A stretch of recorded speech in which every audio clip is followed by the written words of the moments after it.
I'm really glad to be here. My daughter's almost 2 years old now. And so if you watch back the Talmud class that I taught a year and a half, 2 years ago, you can see her slowly getting older along the way.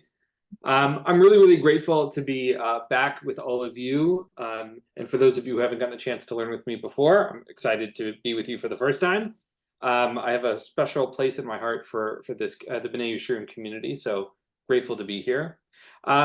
I am going to sort of break the pattern here of all the Midrash you have been studying. You have to forgive a rabbi for wanting to teach about tshuva in the month of Elul. This is my one chance with you, so we're gonna learn something about tshuva. Some of these sources you may have seen before, but certainly one of them you have not. And so I'm excited to learn those together. Can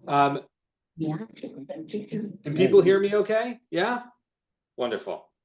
So for those who are on Zoom, I put a source sheet in the chat so that, because I'm not going to share my screen, I'd like to be able to see as many faces as I can. My hope is that this will be a discussion rather than me talking at you. So this is what I'd like to do, since we are in this funny circumstance where I am on Zoom and most of you are in person, which is I'd love for folks to raise their hand and then share their opinions and thoughts along the way. Does that sound good to everybody? Thumbs up? Yes. Awesome. Cool. So this is what I like to do. Our learning today will be called Everybody Sins, but Don't Make It a Habit. And we'll talk a little bit about what that means and how that works. And we're going to start. So can I get a volunteer to read source number 1 on the source sheet with tremendous gusto? And we'll, yeah, please, person sitting in the front. So sages taught transgressions that one confessed on this Yom Kippur, one should not confess them on another Yom Kippur, since they have already been forgiven. But if they repeated those same transgressions during the year, one must confess them again on another Yom Kippur. And if they did not repeat them, but did confess them again, about them, the verse states, as a dog that returns to its vomit, so is a fool who repeats his folly, since we do not mention or remind one's earlier sins. All right, let me pause you there. So here we have from Masechet Yoma in the Talmud, Babylonia, about 1700 years ago. And we have a couple of lessons we're learning about transgressions, particularly in the context of Yom Kippur. Right? So that when transgressions that one has confessed, meaning to say, I've sinned and I've done the work, and it's Yom Kippur, and I'm confessing, I'm doing the work, I shouldn't confess them again on a subsequent year because I've already done it. There's a rabbinic concept that God does not remind us of our previous sins if we've done tshuva. So in this case, we shouldn't confess for a sin we've already done the work to resolve. But if I sinned in the past and I sinned again, the same transgression, I do have to confess them again on another Yom Kippur. If I transgress it again, I have to confess again. But if I did not repeat them, meaning to say I did a sin, I confessed for it, I did tshuva, and then I try and confess, like I didn't repeat them, but I try to confess again. The Gemara quotes this, I think, pretty spicy line from the book of Proverbs that it's like we return to vomit, right? We're basically we're not doing anything of real value here, right? It's meaningless if we are confessing a thing that we've already resolved. Can I get another volunteer to read the next paragraph? Yes, in the pink shirt.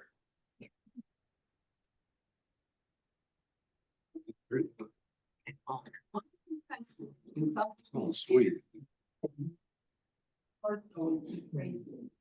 Since they remember their earlier sins and is now doing teshuva with humility as it is sin.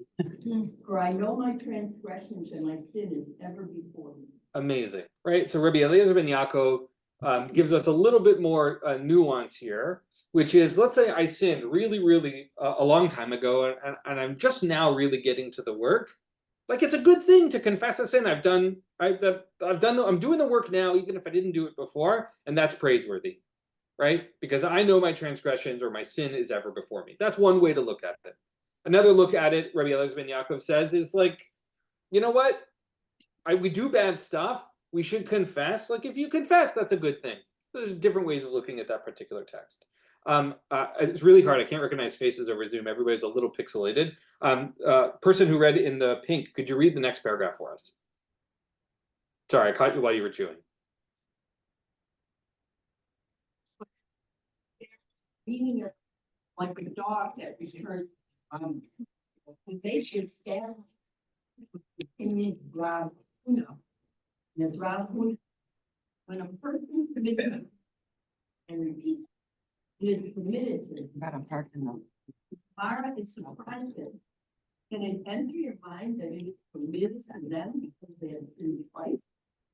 Rather, say it becomes to them as if it were. Amazing, thank you. Right, so here the Gemara is trying to understand what does it mean, this phrase, the dog returns to its vomit?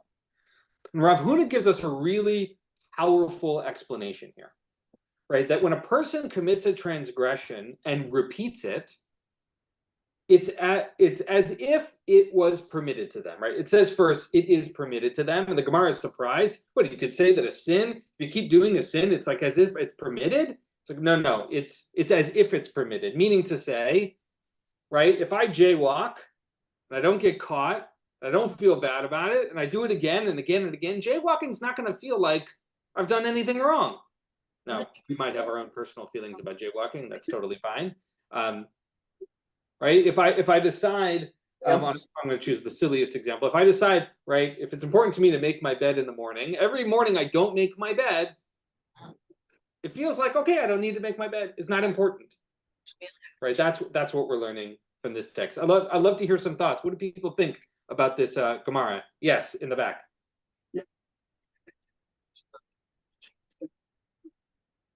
Indicated that it had already been given, you shouldn't worry about it. Forgiven by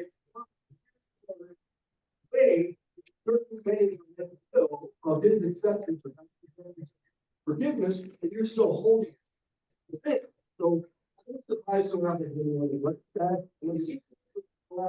A way of understanding that self-forgiveness is harder than God. I'm sorry, I got like half of that. You're just so far away from the microphone. I was taken in the first reading that God had forgiven them the sin, but the individual clearly had given himself to seeking assurance. No surprise the rabbis accepted the fact that God's forgiveness wasn't acceptable, it wasn't sufficient for a Jew. And the Jews struggling. I was also surprised that they didn't prescribe some way that Jew to relieve themselves of their the line of self-forgiveness. Oh boy, this is a funny dynamic where I can hear most of what you said, but not everything. What I heard you say, and you can tell me if I got it wrong, was sort of, did I hear the dynamic between communal and individual forgiveness? Is that what I heard you say? Maybe somebody closer to the microphone can give me some. I'm so sorry. It's in the revealing. He's got him. It's on the table, Tim. Amazing. I'm so grateful. Thank you, everyone. Can you hear better now? I can hear you better now, I think. All right. I'll do it again with feeling. So I was surprised in the first reading, in particular, where I know it wasn't in the actual scripture, but it was added that it's because God had already forgiven them for their confession. And yet they went on to have self-doubts about that and essentially not accepting God's forgiveness. And I was surprised the rabbis allowed me as a Jew to ignore God's forgiveness and continue to feel that I needed forgiveness. So that's one part of it. And we're pragmatic. So, okay, maybe that's how we feel. So why don't the rabbis prescribe a way for us to rid ourselves of this lack of self-forgiveness besides comparing us to a dog returning to vomit? Right. In some way, right, like the rabbis are just uncomfortable with us feeling guilty all the time. Right? On some level. I think it's part of human nature on some level, right? That even if we like the problem is solved, maybe doesn't feel entirely solved in here. And forgiveness is certainly a piece of that. I think part of it is just the need that we need to forgive ourselves, which is different than someone else forgiving us. But there are some people who do never accept forgiveness. If someone says, I'm sorry, there are people who never think they will constantly say they're sorry. Yeah, so I think there's something different what I heard you say and what he said, which was when the work, like, is God forgiving us? Like it's resolved, you know, as distinct from, you know, our own feelings. I think it's great. It's a really interesting dynamic. Other thoughts? We know that God is forgiving us. It's only what's in our mind that's telling us we're forgiven. We feel good when it's just like there are people who spill things out to somebody unnecessarily. My husband used to say, why don't you keep your mouth, well, he would say it in polite language, keep your mouth shut. You said you're sorry. Either they accept it or they don't accept it, just do the right thing. But they will go over and over and over again. They feel so guilty, and it's not necessarily something so bad. Yeah, I mean, I think it's part of human nature, right? We want, hopefully, we want to do our best, and we want to do. I'll give you just a prime example. I was moving a little slow this morning, and my wife got out the door to go to work a little later than she had planned. I feel bad. Like, it worked out just fine, but I felt bad. I felt bad for her all morning. Like, my actions caused her life to be different in a negative way. And so I think it's just part of being human. So, you know, if we want what's best for each other, that's a piece of the puzzle. Other thoughts? Yeah, in the corner. Oh, let's use the microphone, please. I want to be able to hear what you have to say.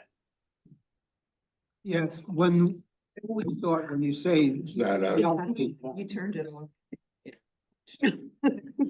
Hello? Okay, I always thought when you say the Al-Hayt, or you say the Avinu Malkeinu, you're talking for Am Yisrael, for the community, not individually.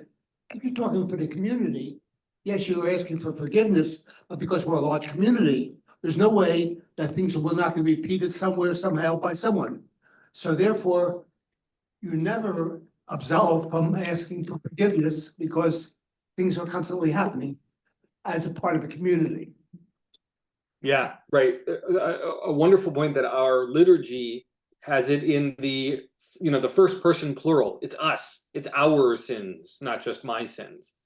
I think what the tension that this invites us is that perhaps we should be more accustomed to adding our own ashamni, like I have sinned, right? And adding that to our practice, because you're right. You know, even if I didn't steal something, we collectively might have stole something. Yeah, there's a tension there worth resolving. Yeah. Any other thoughts before we move on to the next text? Cool. All right. So the next text, which begins at the bottom of the first page, number 2, is from a book called Avodat Panim, which I'm going to hold up right here. It's not translated into English. It is such an interesting text. It is a book of by a Slonim Chassid, written who had moved to Israel around the turn of the previous century, the early 1900s. He wanted to study with the Slonim Rabbi in Europe at the break of the war, and then World War I broke out, and he wasn't allowed to, and the Slonim Rabbi died, and he didn't get to. But he himself was the son of a Rosh Yeshiva, and really just an incredible person. And it's not here. It's on my website, which you could read if you want to. The introduction of this book says the following. He says that this book that he wrote is like, there are two kinds of medicine. There's prescription medicine and there's over-the-counter medicine. And that this book is spiritual over-the-counter medicine. Take what you like, see what works for you. This is what worked for him. Do with it what you will, which I think is such a tremendous, humble way of sharing Torah. And the book is organized by sections at the beginning and then letters at the end, where he was responding to people's questions. And this text comes from a section called Inyanei Tshuva, on the subjects of Tshuva. It's chapter 5, section 4, which is what we're going to read together. So I'll just briefly, just so that you can see it on the page, this is what it looks like. Looks like a lot of other Hebrew Sfarim textbooks. I didn't add the Hebrew here because I didn't want to type it all the way up. But I've offered this translation for us to read together.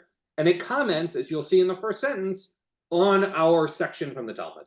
Can I get a volunteer to start reading for us? Yes. Overalls or a jean shirt or blue shirt. A person who sins and repeats it, it is like a permission for them. This is when a person sins but does not regret their actions. Does not regret their actions before doing the sin again.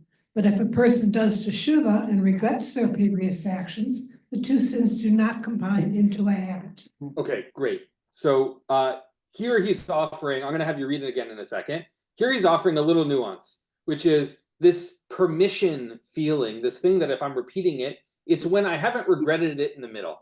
Like we all do, we all sin, we all make mistakes. It's part of being human. Right? But often, if I've done something wrong, I feel bad about it. We're discussing that further, right? Even when we've forgiven, we feel bad about it. And so here he's making a specificity. This circumstance where we feel accustomed to making the sin is when we don't feel that sense of regret. But when we do feel regret, then the actions we're taking that are not so good, they don't combine.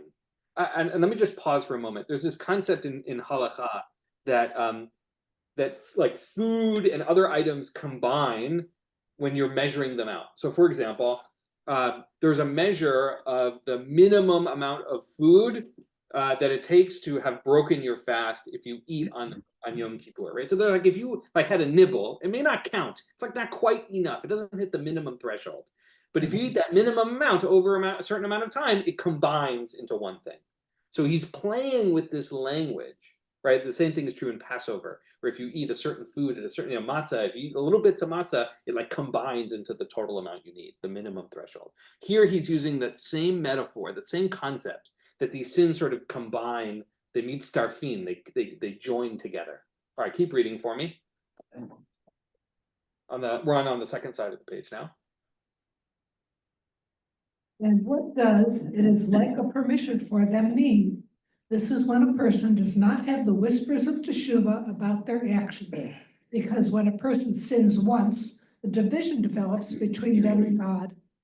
However, there are cracks in this division because a Jew does not sin with a full intentional heart, but when the heart strikes them. As a result of these cracks, the whispers of teshuva still pass through to the person. Amazing. Right. So here he's using sort of this metaphor that we have this sort of conscience voice inside of us that whispers for us to do the right thing. Rabbi Bradley Artson, in his book on theology, name escapes me at the moment, uses this sort of God language to say God is constantly whispering and encouraging us, and Avodat Panim is playing with that similar language here, right? So that when we do a sin, there's some sort of barrier that gets created between us and God, but it's not over. Like it's not something that is forever there, that there are cracks, there's ways for God and these whispers of tshuva to still reach us, right? And then he has this interesting thing about what he says about Jews. I think he's being a little bit more generous than might be the case, which is that a person does not sin with a full intentional heart, but when we're overcome by desire here, right? Can I get another volunteer to keep reading? We'll read to the end and then we'll stop and we'll discuss it. Can I get another volunteer? I'll read, but somebody needs to give me the mic. Down there. Okay. Amazing. Thank you so much. But, that's where we left off, all right? But when a person sins another time, it deepens the division. Their heart is not as broken within them about their sinful actions. This is what it is like a permission for them means. It is as though they created a division between themselves and God, and there are no cracks in it. This is because they can entirely fulfill their heart's desires. The tradition does not look kindly on this person, and the whispers of teshuvah do not make it through to them. When a person sins repeatedly, the division becomes thick like full permission. Right. So just to very briefly pause here, right? The more we do the wrong thing, the easier it is for us to continue to do the wrong thing. That division, that separation from what the person we want to be, the person we need to be, the person we should be, and the person we are becomes farther and farther away. Right. And it becomes like I've got a permission, right? I've got carte blanche to do whatever wrong thing I want to do. This is what he's saying here. All right, why don't you read the last paragraph for us? Therefore, when one has sinned, one should leap towards doing the work of teshuvah, and it is beneficial to them if they have sinned. They attack their negative inclination and cause it to fail, and it will not become habitual. When a person does engage in the permitted activity, one should be careful to do so fearfully and not intentionally, filled with desire, in order they do not create this division and instead cleave to God. Amazing. Thank you so much. Thoughts, opinions, sermons, counter sermons. Oh, seriously. Yeah, please. So yeah, I'm a little disappointed in our sage. I mean, we've been taught teshuvah is the way. This is it. You have a problem, you take care of it, you do teshuvah, and now they're saying, oh, it doesn't always work. And as your situation becomes even worse, and you keep sinning, and this whisper of teshuvah goes away, we really have no solution for this. You've become an ingrained, permitted bad person, and it kind of bothers me. It's like, don't we have any stronger medicine then? Don't we have another therapy? You know, what is it we could do? So I'm surprised that it wasn't almost the other way around. It's like, it only whispers to you the first time, maybe it starts yelling to you later. You know, there wasn't that sense that there's an escalation in the therapy as the problem escalates.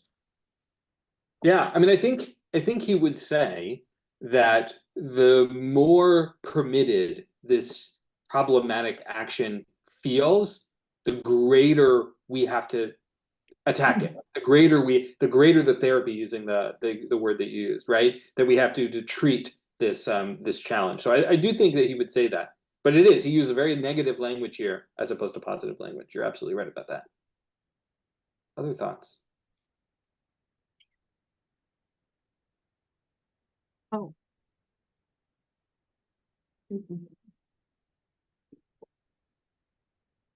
Do people agree? Maybe you don't agree with him. That's okay too.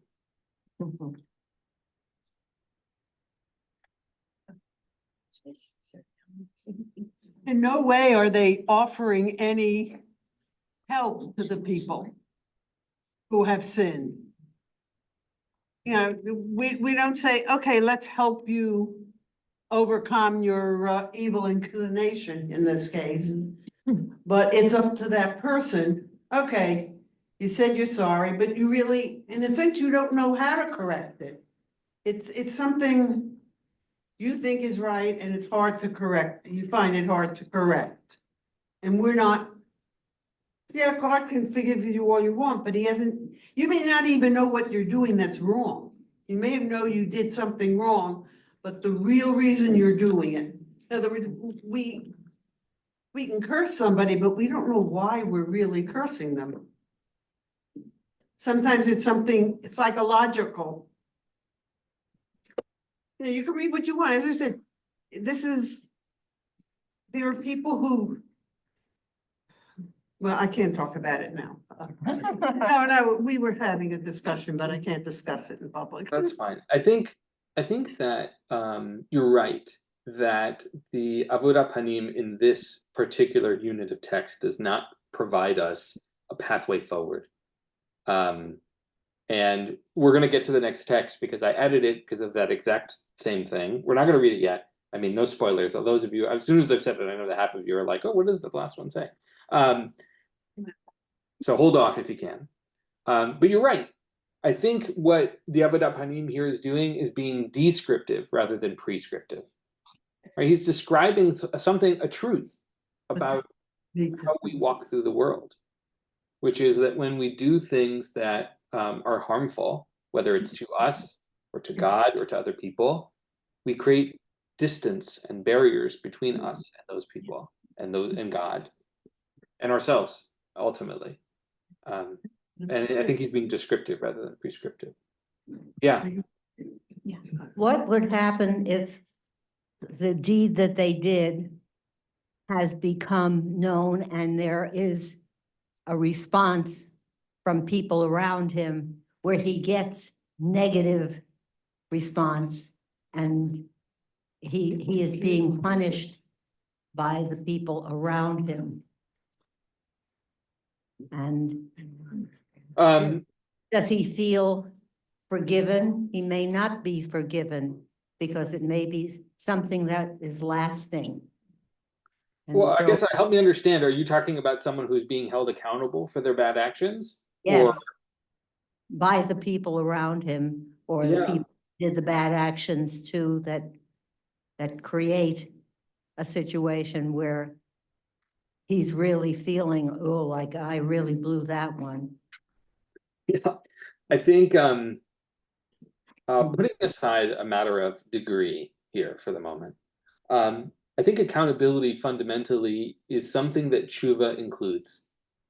That when I've done something wrong, I should be held accountable for my actions. That accountability might come from God.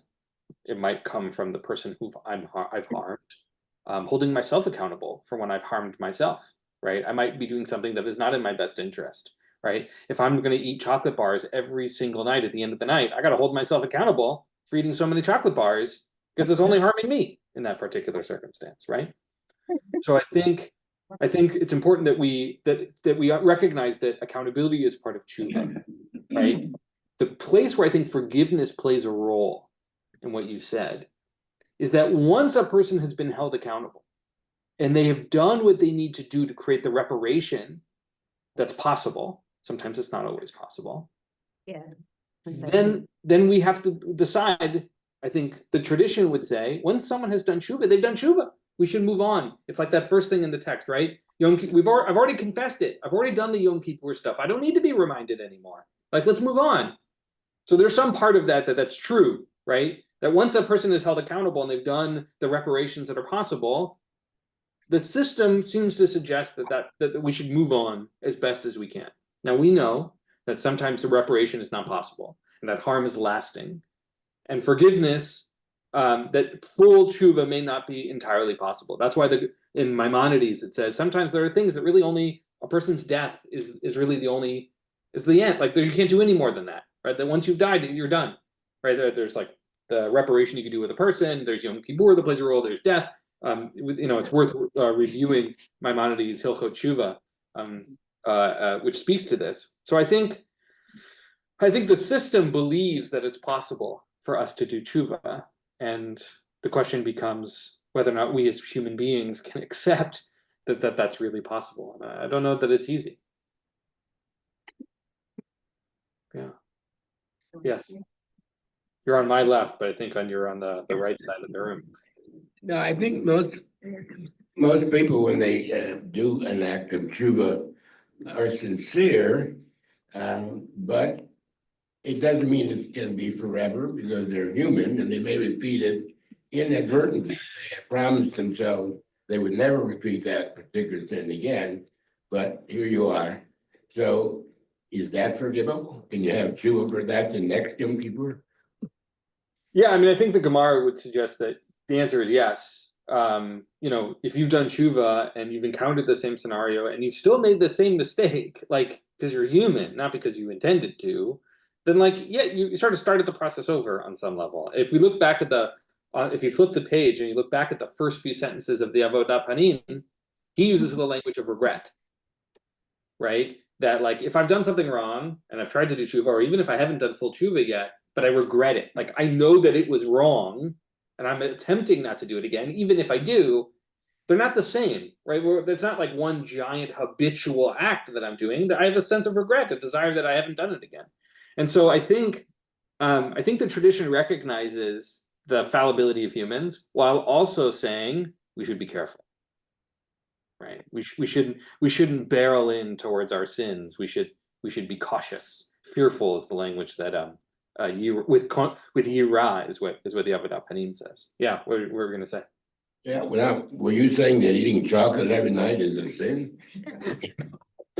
No, certainly not. I have to admit, so I got some peanut butter chocolate ice cream I eat at the end of the day. Not too, pretty often, if I might admit. But It's my okay. point was, right, that when I'm harming myself, I have to be accountable to myself. I have to be able to make good choices. So it may not be a sin, but certainly not great for my waistline, right? And so I got to be, those are choices I have to make about how I want to hold accountable to the person I wish to be. I'm a person who loves peanut butter and chocolate ice cream. I'm probably going to continue to eat it, but that's okay. Like, it's not a sin, as you said. Other thoughts? Yes, in the red.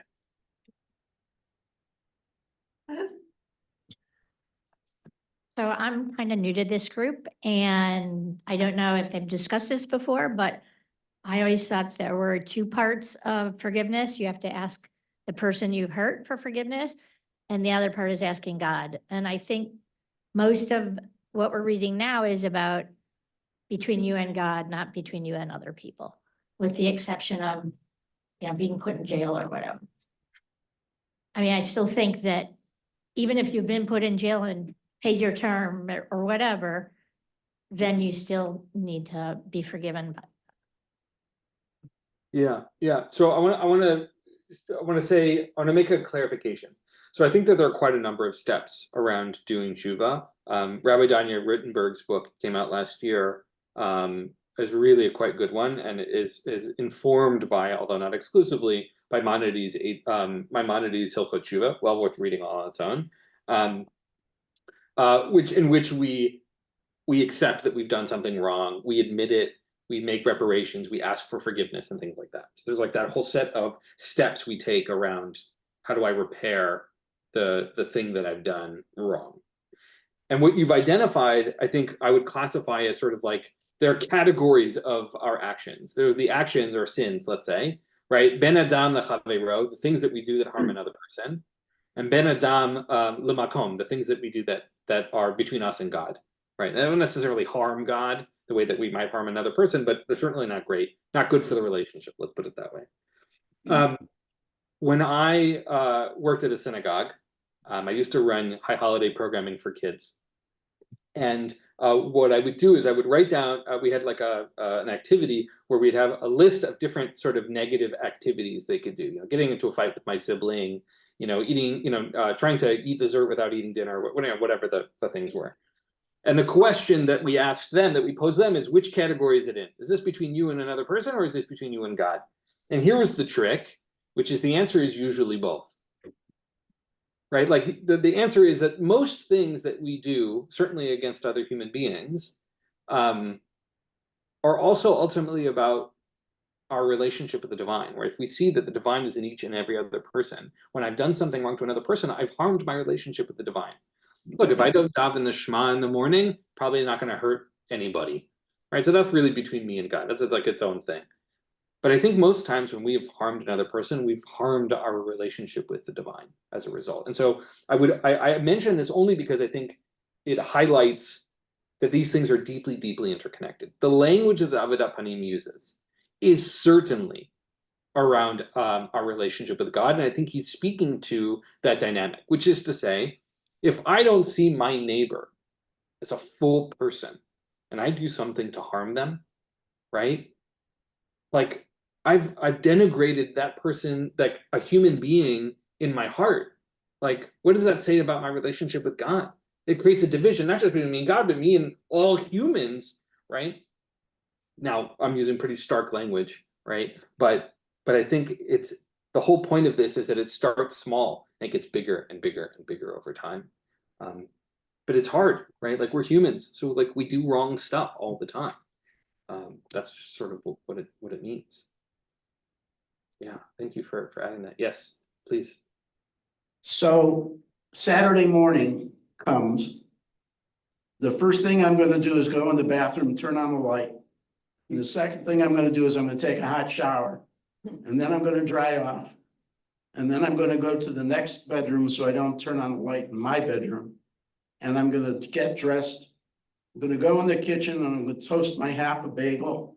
I'm gonna get in my car and I'm gonna drive to shul. And I don't feel bad about any of it. And I'm not gonna repent for any of it.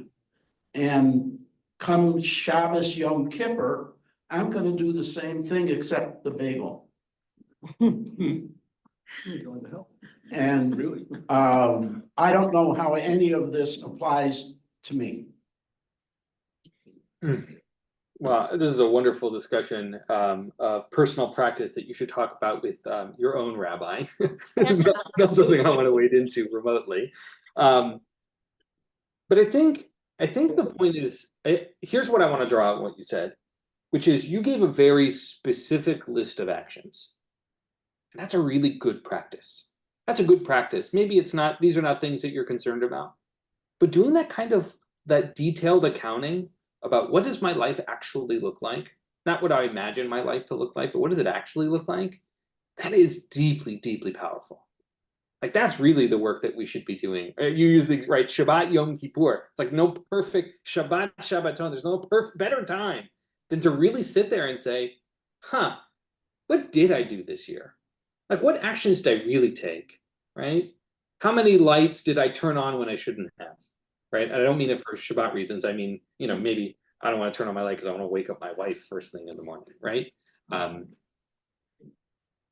I think that kind of detailed, really spending the time is, to me, that's the takeaway I want to take from your comment. That's a good thing. Let's take a moment, and we're going to read the last text, but I want to give it a little bit of context. The text is called Orchot HaTzadikim. It's like paths of the righteous, paths of the tzaddikim. I don't believe in tzaddikim, which is a conversation for another day. This text is in the literature of Musar, of piety text, I think is probably the most literal translation. The idea of Musar was sort of, it was a different way of approaching this question of how do I become a better person, right? Hasidut had one, its own take between simple faith and just of care and of love. And Musar had a much more sort of intellectual approach to the same set of questions. And in this particular section of Orchot HaTzadikim, he lists off many, many, many different frameworks and ways we can sort of engage in these questions of tshuva. One of the things on this list was a quote from our Gemara, which is not the part I took here, but that is sort of how I got there. One of them was just like to understand that the commandments have consequences, punishments, which I also didn't bring here, so I'm not a sort of punishment-oriented guy. Because the question of, okay, we know all this stuff about sins and tshuva, it's like, what's next? Like, how do we resolve this? Like, what's something positive, an action I can actually take other than, you know, to have zrizut, which is the language that the Avodah Panim use, that we should sort of leap towards tshuva. Like, what are we actually talking about here? Let's get something practical here. And I found it amazing that the introduction of Avodah Panim and this text from Orchot HaTzadikim were so perfectly in alignment. So can I get a volunteer to read this final text on the sheet? The mic. Somebody with the mic. Here. Jackie, you can do it. Fifthly, This is on a list of 7, so this is the 5th in that list. Go on, sorry. one must know truly that repentance is a complete healing for transgressions. For the patient who does not believe that the medicine the doctors have prepared for them will really heal them, will not be quick to take it. But if one knows that the drug or the potion will surely help them, one will want to bear the bitterness of the medicine. This is a great part for a pharmacist to read.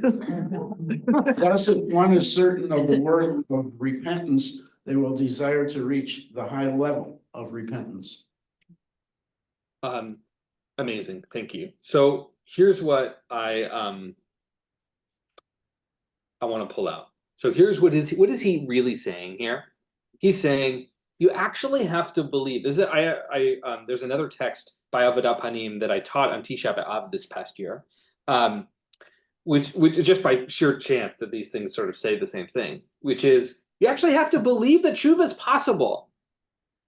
Like if you don't believe, then it doesn't work.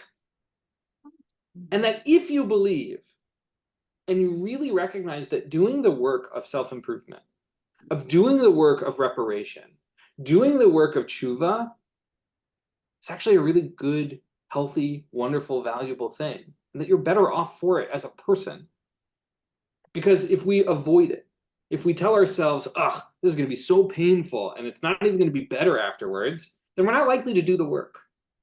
What the Orchot Tzadikim here is telling us is that if you really believe that tshuva is possible, then you can recognize that it actually, like, you're better off as a result of having done the work.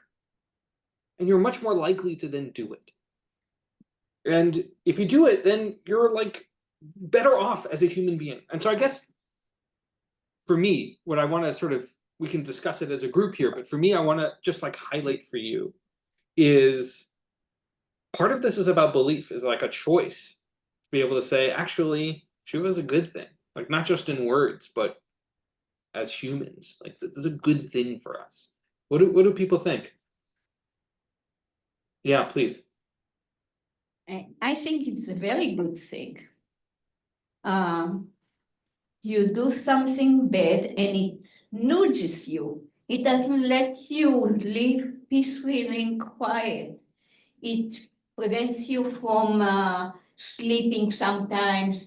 It's like obsessive feeling.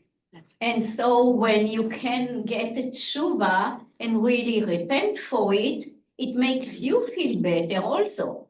And makes you feel to want to be a better person and to continue living without sinning. Yeah, great. Yeah, please. But there's a downside to that too, because if one sincerely attempts tshuva and then falls back onto bad ways in the future, now you've got a second burden of guilt, which is that having said that you weren't going to do it again, you did it anyway. So now it's a double burden. Right. So I think just like anything else, right? It's a practice. It's a practice. There's a reason why we use that word. It's never ending.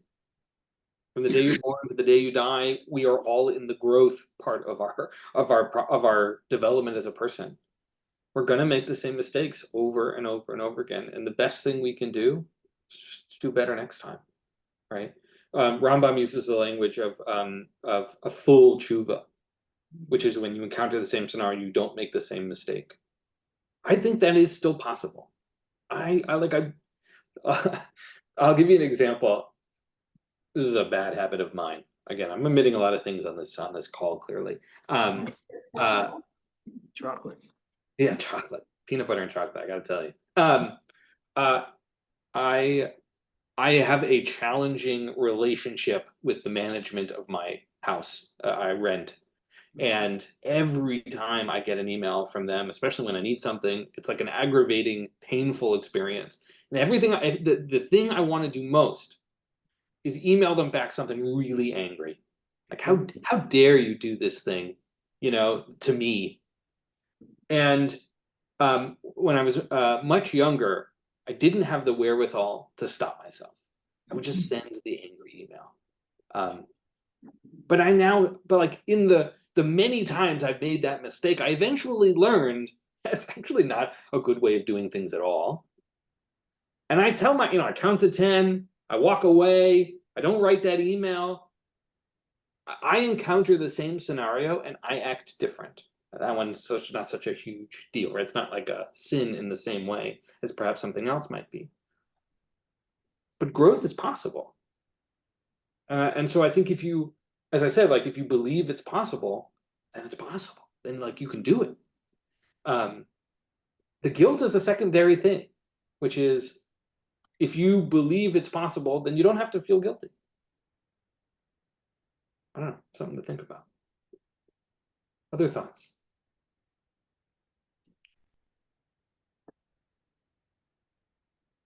I think part of the discussion that we haven't had is basically what we mean by sin. Because in a context like this, and I think in a rabbinical sense, many of us are thinking of sin as halacha, breaking, one of the commandments or something else, which I'm assuming most of us don't do. I think by the discussion, which maybe should be at the beginning, is what we feel is a transgression. That, like, in your example, there may not be any halakha saying, don't get angry and do something of that nature, to get back at somebody. So part of the discussion, I think, has to be within each person. What do we see as a transgression or a habit or an action?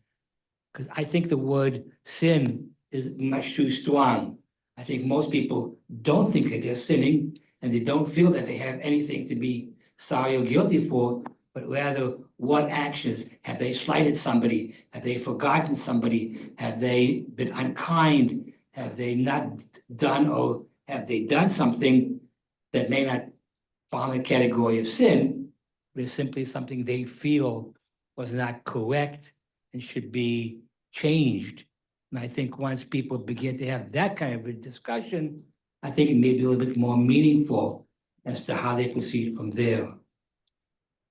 I think it's a good point. A lot of the examples I gave are pretty innocuous, very much intentionally. I want to offer one important nuance that I think is relevant to our text here, which is we have to be really careful about the things we may have habituated to that are actually not okay. They feel permitted because we've been doing them for so long, but they're actually not. So you're right. Look, we should be thoughtful. Not everything we do bad is a sin. Not everything we do good is also good. Right? We should be thoughtful and reflective and do the work of saying, am I really the person I am? Is what I'm doing really the right thing? Am I really, free from this, from doing the wrong thing? And so I agree with what you said, which is we should be maybe expansive or narrowed to what we think is a transgression here. And again, I'm not going to define it for everybody. Everybody can sort of figure it out. The word in Hebrew in this case is aveira, as opposed to achet. We get to have a conversation between these different words and what they mean, But I do think the point of this text is to remind us that some things that feel permitted is only because we've habituated ourselves to them, and we have to be really careful about that. So that's the only nuance I would add to what you said. Yeah. So specific to this Musar piece, so let's say I believe I've transgressed against an individual. I believe I believe I'm going to do it with wholeheartedness. I asked 3 times for forgiveness. They don't forgive me. And my understanding is I'm done, but have I completed teshuvah even? And if I haven't, here I went into it with this great belief, but essentially I haven't been able to complete it. And I'm not sure where that fits in with this description here. Yeah. So I think 2 things. One is that often a reason why a person does not forgive us, which is not a guarantee, is because we haven't done the reparation part of it. Like, it's not enough to say, I'm sorry, I did this harm to you. The second part is to say, and here's what I'm doing about it. Here's how I've changed. Here are the actions I'm taking. Here's how I'm going to make it up to you. Those are important pieces of tshuva. And it's not enough to say, I'm sorry. All of those other pieces are a piece of it too. So assuming you've done all of that and they still won't forgive you, the Gemara does recognize, forgiveness is not a guarantee. You just have to keep going on with your life. And it's up to a person to decide if you're going to forgive. I think, I know for me, forgiveness is really hard. There are people who have harmed me who are not spending any more time thinking about it, and I'm still carrying it. And it's a heavy weight. I don't want to carry it, but I'm still carrying it, right? That's what therapy is for, right? So we can carry it less. But I think that the goal, right, and where this is the recognition that process ultimately makes us feel better in the long term. like going through and really doing the work, it just has so many additional benefits. You become healthier, if we want to use this medicine metaphor that we're using. Yes, please. I don't know who had the microphone. Yeah, please. Well, I cannot hear you. Close your mouth. Our legal system and the prison system is operating on many false suppositions. For which there's no forgiveness. And I remember years ago, I had to do a cover for a book on law. And it was the evolution of law in the United States. And if somebody did something, they would be put in the stocks or have some other kind of lashing or whipping or something. And the proposition was that once they have served their sentence, whatever it happens to be, they are completely integrated back into society as though thing never happened. Where we lost that along the way, I don't know, but that's the way law had evolved in the United States from early times. Now we send people to prison, and in many cases, the thought is they are rehabilitated by having been in prison. But in fact, many of them come out the worst from being in prison. So the punishment they get is not constructive. And they are not doing any kind of teshuvah, really, unless we happen to have we've had very orthodox people who have been arrested for one or another of heinous crimes, and somehow or other, they don't do teshuvah. Yeah, so let me jump in here. So I want to say first thing is I don't think we should bring back the stocks. I just want to be on record.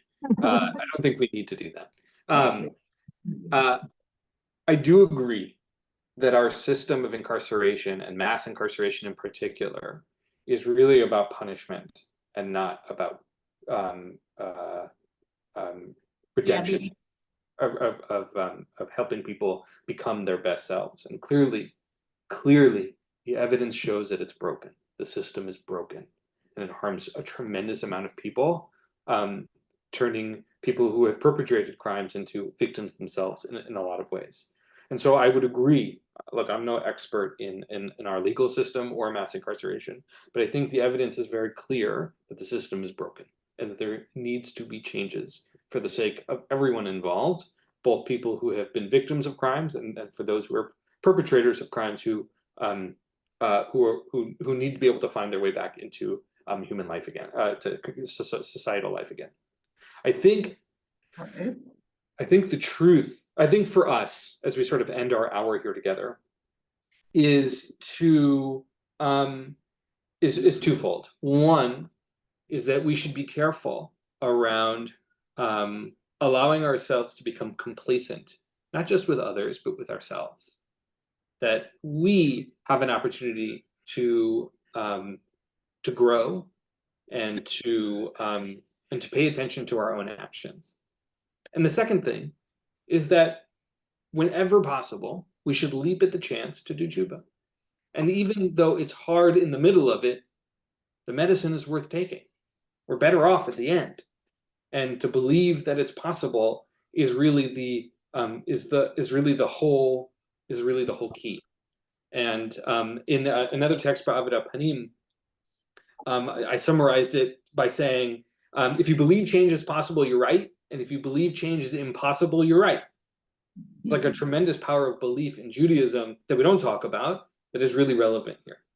And so I'll end with this, which is, first of all, I'm grateful to be peeking my head back into this community, since really all you can see is my head. And that in a moment when everything feels so broken, when it feels like we're in a dark place, for the most part, because we are. I think the realization and the recognition that change is possible, that growth, personal growth is possible, that we can be better off tomorrow than we are today, to me is tremendous solace in challenging moments. Because often the only thing I can control, and usually in most things in life, the only thing I can control is myself. And so as long as I'm working on myself, I'm making progress on everything. That's my view. And so I thank all of you for being here and for learning with me. Thank you for your Torah, and have a wonderful rest of your Thursday. I hope lunch was delicious.